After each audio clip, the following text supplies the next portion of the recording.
વડોદરાની સમરસ હોસ્ટેલમાં ભોજનની ગુણવત્તાના મામલે વિદ્યાર્થીનીઓએ મોડી રાત્રે ભારે હોબાળો મચાવ્યો હતો।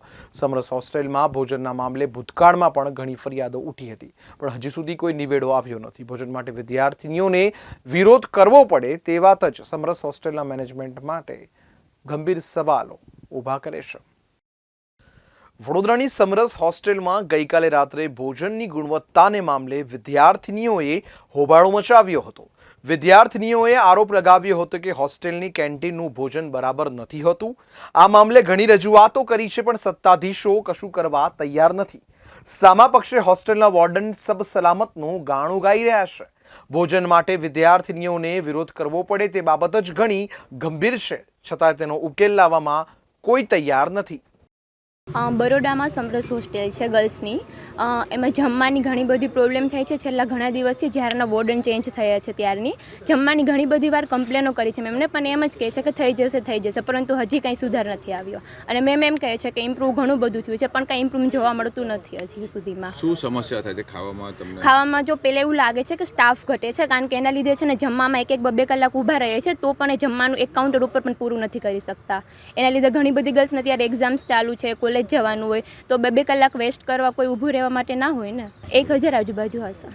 અચ્છા, તમે જ્યારે આ ખાવાની સમસ્યા સર્જાય જે વોર્ડનને એ વખતે રજૂઆત કરો ત્યારે એ શું કહે છે? ત્યારે જ એમને કીધું કે થઈ જશે, પરંતુ હજી કાંઈ નથી આવ્યું એનું। શું માંગ છે તમારી? કે જમવાનું સારું આપો અમને, અને પાણી પણ સારી રીતે અને સારા ટાઈમે અમને બધી મળી રહે એવું અમે ઈચ્છીએ છીએ, કારણ કે સવારના પોરમાં પાણી 1 કલાક આવે છે અને કલાક પછી જતું રહે છે, જેના લીધે સવારે કોલેજે જવાનું હોય તો એના માટે પણ અમે પાણી ના હોય તો શું કરવાનું, લેટ થાય છે। અત્યારે તો લાગે છે કે મેનેજમેન્ટ ખરાબ હોય કે શું ખરાબ હોય અમને ખબર નથી, પરંતુ અમે રજૂઆત કરીએ છીએ તો એવું કહે છે કે થઈ જશે, તો એ થવું પણ જોઈએ ને કહે છે તો।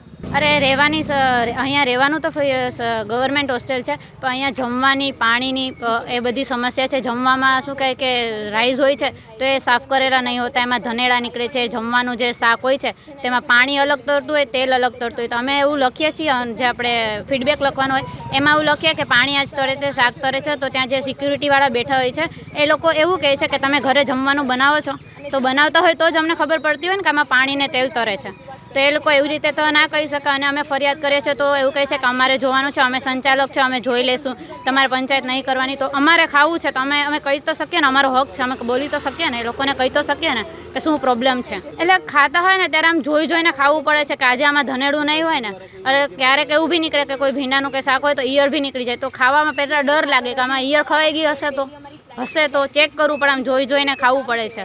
પ્લસ જે બપોરે જે ભોજનાલયમાં લાઇટ્સ ને હોય છે તો એ લોકો લાઇટ બી ચાલુ કરવા નહીં દે, એકાદું લાઇટ ચાલુ કરીને રાખે, બાકી અંદરની સાઈડ છે તો થોડું અંધારું બી લાગે તો એ લોકો લાઇટ્સ બી તરત બંધ કરી દે। અને 9 વાગ્યાનો ટાઈમ હોય છે જમવાનો, 9 વાગ્યા સુધીનો, તો 9 વાગે એટલે બારણા બંધ કરી દે કેન્ટીનના, અને ફટાફટ એમ જમતા હોય તો બી એવું કહે કે જલ્દી કરો 9 ને 5 થાય તો બધી લાઇટ્સ બંધ કરી દે। એટલે પૂરતું જમવા બી નથી દેતા તમે? હા, જમવા બેઠા હોય તો બી એવું કહે કે જલ્દી કરો, અગર ટાઈમ ફિક્સ થઈ ગયો 9 વાગી ગયા છે તો। સાથે ચેડા નથી થઈ રહ્યા। સ્વાસ્થ્ય સાથે ચેડા ક્યારે કહેવાય કે અમે ખાવાની જે ગુણવત્તા હોય એ મેન્ટેન ના કરતા હોય। ને મેં તમને પહેલાં બી જણાવ્યું કે જે ફૂડ રિપોર્ટ છે, વોટર રિપોર્ટ છે, એ એવરી ટાઈમ જે તે કન્સર્ન ડિપાર્ટમેન્ટ દ્વારા અહીંયા સબમિટ કરવામાં આવે છે।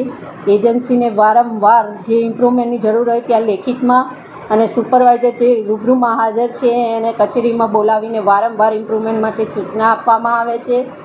વિદ્યાર્થીઓને સ્વાસ્થ્ય સાથે ચેડા કરવામાં અમે કોઈ રસ ધરાવતા નથી, અને વિદ્યાર્થીઓની કોઈ પણ રજૂઆત બાબતે તુરંત જ એક્શન લેવામાં આવે છે। અને વિદ્યાર્થીઓ દ્વારા પોતે બી લખાણ લખવામાં આવે છે અભિપ્રાય રજિસ્ટરમાં, અને રોજ પાણી આવે છે નથી આવતું, જે તે બ્લોક પર જે તે ફ્લોર પર વિદ્યાર્થીઓના અંદરથી જ વિદ્યાર્થીઓ દ્વારા જ અલગ સમયે સહીઓ લઈને પત્રકો બનાવવામાં આવે છે।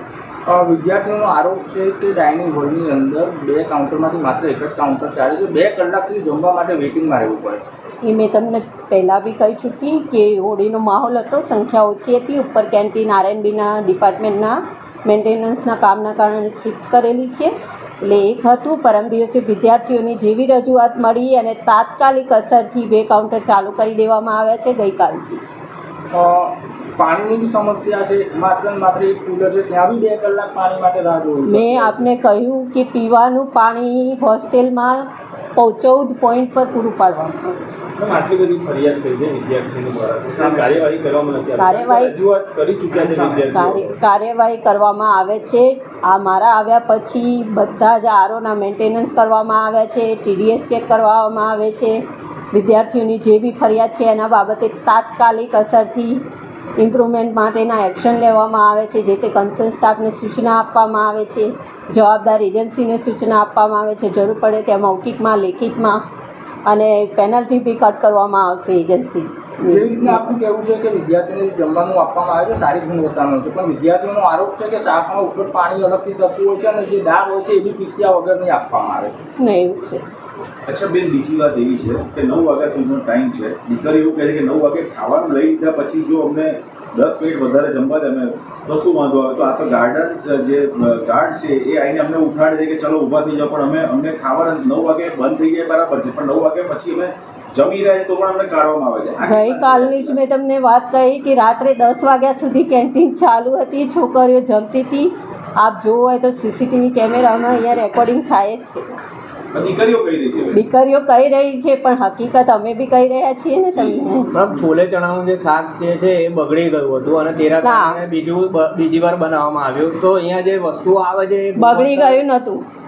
જે જમવાની શરૂઆત 7 વાગે થાય છે, 8:30 છોકરીઓને એવું લાગ્યું કે અંદરથી સ્મેલ આવે છે, એવી છોકરીઓની ફરિયાદ આવી. એટલે તરત જ અમે કન્સર્ન એજન્સીના સુપરવાઇઝરને જાણ કરી એને તાત્કાલિક નવું બનાવી દીધું. તો આટલી બધી વિદ્યાર્થીઓનો આક્ષેપ છે કે શાકમાં પાણી ઉપર પડતું આવે છે, દાળ પીસ્યા વગરની આપવામાં, તો આમાં શું કાર્યવાહી થશે? તપાસ કરવામાં આવશે?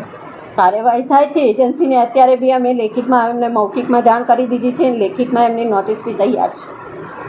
અચ્છા, દીકરીને એવું કહેવામાં આવે છે કે તમને ખાવાનું બનાવતા આવડે છે? જરા પણ નહીં, ક્યારેય પણ અમારા દ્વારા એવું કહેવામાં ત્યાં દાળ આવ્યું ઉપર નથી. તરતી હતી તો પૂછવા ગયા હતા કે તમને ખાવાનું બનાવતા આવડે છે?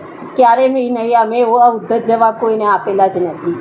વહીવટી દ્રષ્ટિએ જે કહેવાનું ના હોય એવું ક્યારેય કહેવામાં આવતું નથી.